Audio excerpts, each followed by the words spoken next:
اور اب میں ام المؤمنین سیدہ زینب بنت جہش رضی اللہ عنہا کے حالات اور واقعات گوش گزار کرتا ہوں۔ آپ کا نام برہ تھا، والد کا نام جہش اور والدہ کا نام امیمہ تھا، جو عبد المطلب کی صاحبزادی تھی۔ اس طرح سیدہ زینب نبی صلی اللہ علیہ وسلم کی سگی پھوپھی کی بیٹی تھی۔ امیمہ عبداللہ کی حقیقی بہن اور رسول اللہ صلی اللہ علیہ وسلم کی پھوپھی تھی۔ سیدہ زینب اسلام اور ہجرت کے اعتبار سے السابقون الاولون میں شامل ہیں۔ یہ بات واضح طور پر معلوم نہیں ہو سکی کہ آپ کی والدہ امیمہ نے اسلام قبول کیا تھا یا نہیں۔ ایک روایت کے مطابق اسلام قبول کر لیا تھا، لیکن دوسری روایت میں ہے کہ نہیں کیا تھا۔ آپ رضی اللہ عنہا کا نام برہ تھا، رسول اللہ صلی اللہ علیہ وسلم نے تبدیل کر کے زینب رکھا۔ نبی صلی اللہ علیہ وسلم کے نکاح میں آنے سے پہلے آپ کے منہ بولے بیٹے اور آزاد کردہ غلام سیدنا زید بن حارثہ کے نکاح میں تھی۔ چونکہ نبی اکرم صلی اللہ علیہ وسلم کی پھوپھی زاد بہن بھی تھیں اور عرب کا دستور یہ تھا کہ آزاد کردہ غلاموں کو اپنے لیے شرم کا باعث سمجھتے تھے، اس لیے آپ صلی اللہ علیہ وسلم نے جب اپنے آزاد کردہ غلام زید بن حارثہ کا پیغام دیا تو سیدہ زینب اور ان کے بھائی نے صاف انکار کر دیا۔ اس پر قرآن حکیم کی یہ آیت نازل ہوئی۔ وما كان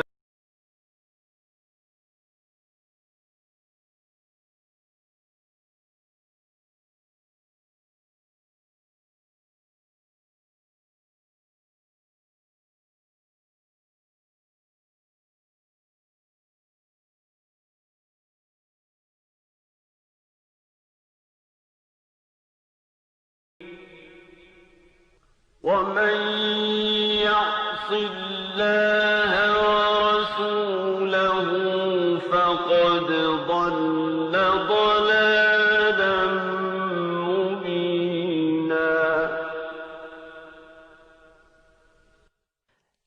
کسی مومن مرد اور مومن عورت کو یہ حق نہیں ہے کہ جب اللہ اور اس کا رسول کسی معاملے کا فیصلہ کر دیں تو ان کے لیے اپنے معاملے میں کوئی اختیار باقی رہ جائے، اور جو کوئی اللہ تعالی اور اس کے رسول کی نافرمانی کرے وہ بڑی واضح گمراہی میں جا پڑا۔ اس آیت کے بعد یہ دونوں راضی ہو گئے اور اللہ کے حکم کے مطابق زینب کا نکاح زید سے ہو گیا۔ نکاح تو ہو گیا، لیکن سیدہ کے دل میں وہ نہ اتر سکے، اس لیے اکثر گھر میں لڑائی رہتی، آپس میں نہ بنتی۔ زید ہمیشہ نبی صلی اللہ علیہ وسلم سے زینب کی بے رخی کا گلہ کرتے، عرض کرتے میں زینب کو طلاق دینا چاہتا ہوں، لیکن آپ منع فرما دیتے، فرماتے اس نے تمہیں میری خاطر قبول کیا ہے، اس لیے اب چھوڑنا اچھی بات نہیں ہوگی، مجھے اپنے خاندان میں ندامت اور شرمندگی ہوگی۔ یہ سن کر زید چپ ہو جاتے، مگر یہ جھگڑا ختم نہ ہوا، تب انہوں نے طلاق دے دی۔ تو رسول اللہ صلی اللہ علیہ وسلم نے سوچا کہ زینب رضی اللہ عنہا کی دل جوئی اس طرح ممکن ہے کہ میں خود اس سے نکاح کروں، لیکن جاہلوں اور منافقوں سے آپ کو یہ اندیشہ تھا کہ لوگ یہ طعنہ دیں گے کہ اپنے منہ بولے بیٹے کی بیوی کو گھر رکھ لیا، یعنی اس سے نکاح کر لیا، حالانکہ لے پالک کسی طرح بھی بیٹے کے حکم میں شامل نہیں۔ عرب میں مدت سے ایک برا دستور چلا آ رہا تھا، یہ کہ اگر کسی کو منہ بولا بیٹا بنا لیتے تو اس کی طلاق یافتہ بیوی سے نکاح کرنے کو حد درجے برا خیال کرتے تھے۔ اللہ تعالی نے چاہا اس بری رسم کو نبی صلی اللہ علیہ وسلم کے فعل اور عمل سے ختم کر دیں، چنانچہ آپ صلی اللہ علیہ وسلم کو بذریعہ وحی اطلاع دی گئی کہ زید کے طلاق دینے کے بعد زینب آپ کے نکاح میں آئیں گی، تاکہ لوگوں کو معلوم ہو جائے منہ بولے بیٹے کی بیوی کا وہ حکم نہیں ہے جو حقیقی بیٹے کی بیوی کا ہے۔ آخر ایک دن زید نے آ کر آپ کو بتایا کہ اس نے تنگ آ کر زینب کو طلاق دے دی ہے۔ یہ سن کر آپ خاموش ہو گئے۔ جب سیدہ زینب کی عدت پوری ہو گئی تو آپ صلی اللہ علیہ وسلم نے زید ہی کو حکم دیا کہ وہ جائیں اور زینب کو آپ کے لیے نکاح کا پیغام دیں۔ اس سے آپ کا منشا یہ تھا کہ یہ بات اچھی طرح واضح ہو جائے جو کچھ ہوا ہے وہ زید کی رضامندی سے ہوا ہے۔ سیدنا زید آپ کا پیغام لے کر زینب کے گھر گئے اور دروازے کی طرف پشت کر کے کھڑے ہو گئے، اگرچہ ابھی پردے کا حکم نہیں ہوا تھا۔ ان کا اپنا بیان ہے کہ میرے دل میں سیدہ زینب رضی اللہ عنہا کی عظمت بیٹھ گئی، کیونکہ رسول اللہ صلی اللہ علیہ وسلم بذات خود ان سے نکاح کرنا چاہتے تھے، یہ ان کا تقوی تھا۔ انہوں نے کہا، اے زینب، تمہیں بشارت ہو کہ مجھے رسول اللہ صلی اللہ علیہ وسلم نے تمہاری طرف بھیجا ہے، میں آپ صلی اللہ علیہ وسلم کی طرف سے نکاح کا پیغام لایا ہوں۔ اس پر زینب نے جواب دیا کہ میں اس وقت تک کچھ نہیں کہہ سکتی جب تک میں اپنے رب سے مشورہ نہ کر لوں، مطلب یہ تھا کہ استخارہ کر لوں، پھر بتاؤں گی۔ چنانچہ آپ رضی اللہ عنہا اسی وقت اٹھیں اور نماز کے لیے گھر میں جو جگہ بنا رکھی تھی وہاں جا کر استخارہ کیا۔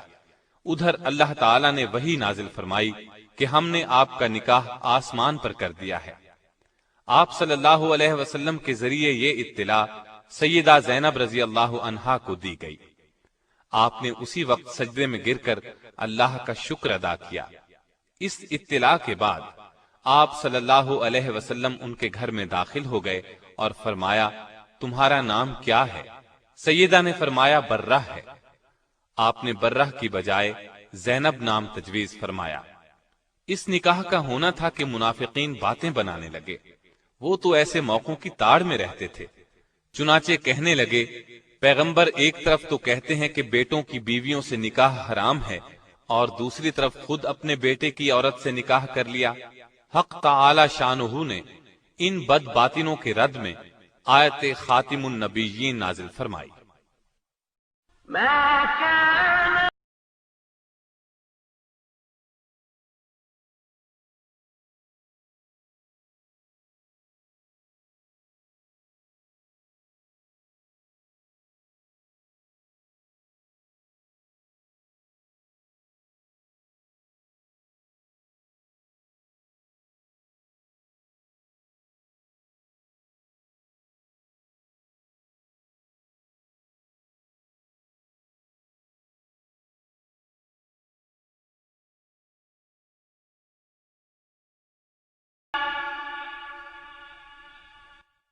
محمد صلی اللہ علیہ وسلم تمہارے مردوں میں سے کسی کے باپ نہیں ہیں، لیکن وہ اللہ کے رسول اور خاتم النبیین ہیں، اور اللہ تعالی ہر چیز کا خوب علم رکھنے والا ہے۔ اللہ تعالی کی طرف سے اس وضاحت کے بعد ان منافقوں کے منہ بند ہو گئے۔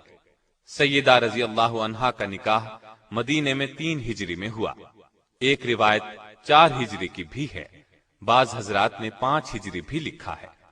نبی صلی اللہ علیہ وسلم نے نکاح کے بعد ولیمے کا بھی اہتمام کیا، چنانچہ سیدنا انس رضی اللہ عنہ فرماتے ہیں، رسول اللہ صلی اللہ علیہ وسلم نے کسی بیوی کے ولیمے میں اس قدر اہتمام سے کام نہیں لیا جتنا سیدہ زینب کے ولیمے میں فرمایا۔ ایک بکری ذبح فرمائی، لوگوں کو دعوت ولیمہ دی، انہیں پیٹ بھر کر گوشت اور روٹی کھلائی، لوگ کھا کر چلے گئے، لیکن کچھ بیٹھے باتوں میں لگے رہے۔ آپ صلی اللہ علیہ وسلم نے زبان سے تو انہیں کچھ نہ فرمایا، لیکن وہاں سے اٹھ کھڑے ہوئے تاکہ وہ سمجھ جائیں، اور سیدہ عائشہ رضی اللہ عنہا کے حجرے میں تشریف لے گئے۔ انہوں نے آپ صلی اللہ علیہ وسلم کو مبارکباد دی، پھر تمام ازواج مطہرات کے حجروں میں تشریف لے گئے، سب کو سلام کیا، سب نے آپ کو مبارک دی، بالآخر وہ لوگ بھی اٹھ کر چلے گئے۔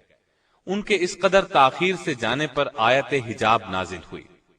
اس آیت کے نزول کے بعد آپ صلی اللہ علیہ وسلم نے دروازے پر پردہ لٹکا دیا اور لوگوں کو گھر کے اندر جانے کی ممانعت ہو گئی۔ سیدہ کے نکاح کی چند خصوصیات بھی سن لیں۔ جاہلیت کی یہ رسم کہ متبنہ حقیقی بیٹے کا حکم رکھتا ہے مٹ گئی۔ اسلامی مساوات کا شاندار اظہار ہوا، آزاد کردہ غلام اور آقا کا فرق ختم ہو گیا۔ اس نکاح میں پردے کا حکم نازل ہوا، نکاح کے لیے وحی آئی، یہ نکاح آسمانوں پر ہوا۔ سورہ احزاب کی آیت 37 سیدہ زینب رضی اللہ عنہا کے بارے میں نازل ہوئی۔ اس بنا پر سیدہ زینب دوسری بیویوں پر فخر کیا کرتی تھیں کہ تمہارے نکاح تو تمہارے گھر والوں نے زمین پر کیے، جبکہ میرا نکاح میرے رب نے 7 آسمانوں سے اوپر کیا۔ صدیقہ کائنات سیدہ عائشہ صدیقہ رضی اللہ عنہا خود فرماتی ہیں کہ میں نے ان سے زیادہ کسی عورت کو دیندار اور اللہ سے ڈرنے والا اور سچ بولنے والا نہیں پایا۔ ان سے زیادہ صلہ رحمی کرنے والا اور صدقہ خیرات کرنے والا کسی کو نہیں پایا۔ وہ محنت کر کے صدقہ کرتی تھی تاکہ اللہ کا قرب حاصل ہو۔ آپ صلی اللہ علیہ وسلم بھی سیدہ زینب کی بہت خاطرداری فرماتے، ان کی صفات کا لحاظ فرماتے۔ ایک روز آپ صلی اللہ علیہ وسلم نے ارشاد فرمایا تھا کہ تم میں سے سب سے جلد مجھ سے وہ ملے گا جس کا ہاتھ تم میں سے سب سے لمبا ہوگا۔ آپ کا اشارہ سخاوت کی طرف تھا، لیکن ازواج مطہرات نے اس کے ظاہری معنی مراد لیے اور اپنے بازوؤں کو ناپنا شروع کر دیا۔ لیکن جب سب سے پہلے سیدہ زینب کا انتقال ہوا تب نبی صلی اللہ علیہ وسلم کے الفاظ کا مطلب ان کی سمجھ میں آیا، کیونکہ وہ اپنے ہاتھ سے کما کر خیرات کیا کرتی تھی۔ اپنا کفن بھی زندگی ہی میں تیار کر لیا تھا۔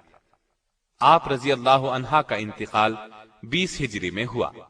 اس وقت آپ رضی اللہ عنہا کی عمر 53 سال تھی۔ یہ سیدنا عمر فاروق رضی اللہ عنہ کی خلافت کا زمانہ تھا، اس لیے سیدنا عمر رضی اللہ عنہ نے نماز جنازہ پڑھائی۔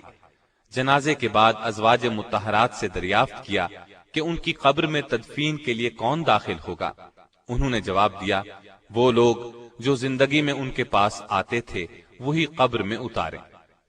چنانچہ سیدنا اسامہ بن زید، سیدنا محمد بن عبداللہ بن جہش اور عبداللہ بن ابی احمد بن جہش اور محمد بن طلحہ نے انہیں قبر میں اتارا۔ آپ رضی اللہ عنہا کو جنت البقیع میں دفن کیا گیا۔ نبی صلی اللہ علیہ وسلم کے ساتھ نکاح کے وقت ان کی عمر 35 سال تھی۔ 37 سال کی روایات بھی ملتی ہیں۔ آپ کے انتقال پر سیدہ عائشہ نے فرمایا، افسوس، آج ایسی عورت گزر گئی جو پسندیدہ اوصاف والی، عبادت گزار اور یتیموں اور بیواؤں کا سہارا تھی۔ انتقال کے بعد آپ نے ایک مکان یادگار چھوڑا۔ آپ کے اس مکان کو خلیفہ ولید بن عبد الملک نے اپنے زمانہ حکومت میں 50,000 درہم میں خرید کر مسجد نبوی میں داخل کیا۔ آپ رضی اللہ عنہا نے بہت کم احادیث روایت کی، صرف 11 احادیث کتب میں ملتی ہیں۔ آپ میں تقوی غضب کا تھا، عبادت کا خاص شوق تھا۔ عبادت نہایت خشوع اور خضوع سے کرتی تھی، کثرت سے روزے رکھتی تھی، اپنے ہاتھ سے کماتی تھی اور جو کماتی تھی سب مساکین پر صدقہ کر دیتی تھی۔ سیدنا عمر فاروق نے جب پہلی مرتبہ سیدہ زینب کو وظیفہ بھیجا تو انہوں نے خیال کیا کہ یہ سب ازواج مطہرات کا ہے، اور فرمایا، اللہ عمر کی مغفرت فرمائے، وہ خود ہی تمام امہات المومنین میں تقسیم کر دیتے۔ اس پر لوگوں نے بتایا، یہ سب آپ کا ہے۔ سیدہ زینب نے فرمایا، سبحان اللہ، پھر اپنے اور اس مال کے درمیان میں ایک کپڑے کا پردہ ڈال دیا۔ پھر مال لانے والوں کو فرمایا کہ اس کو یہاں ڈال دو اور اس پر ایک کپڑا ڈال دو۔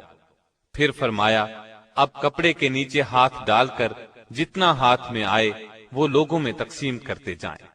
اس طرح کپڑے کے نیچے سے مٹھی بھر بھر کر مال لوگوں میں تقسیم کر دیا گیا۔